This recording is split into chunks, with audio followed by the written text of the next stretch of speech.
Ladies and gentlemen, good morning. When I woke up today, I found a very strange kind of problem. Now, if you remember from part one, we've actually dealt with these kinds of problems that we have here, where we have two kinds of forces acting in the opposite direction of each other, and we've discussed that we simply subtract the greatest from the smallest.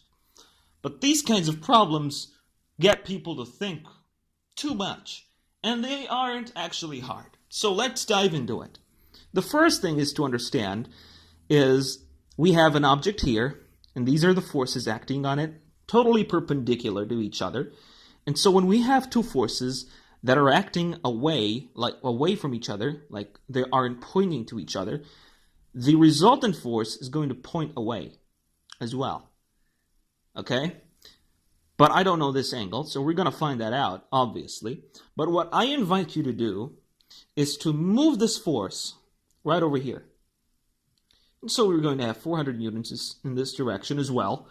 And then you're going to realize this is just like a Pythagorean triangle. And so it is. So we're going to find out what this side is by the Pythagorean theorem. So we have 300 squared plus 400 squared. And that is going to, since we have this is A and this is B and this is C, AC is equal to this.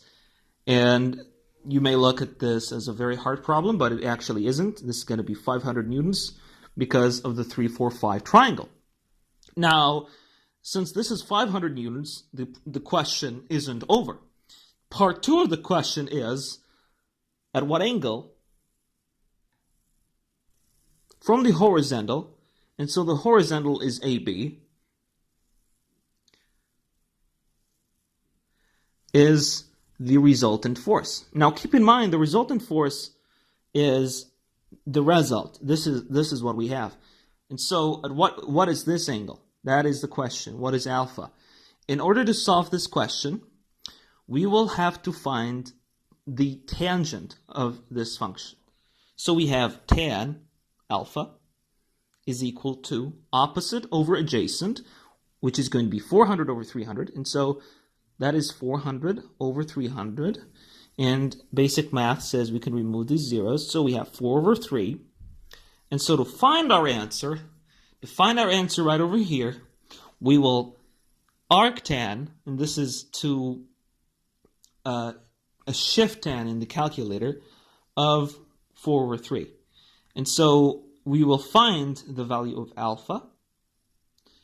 And once you find the value of alpha, you have your answer. Now, I don't have my calculator. If you have your calculator, please send me the answer in the comment section. Thank you.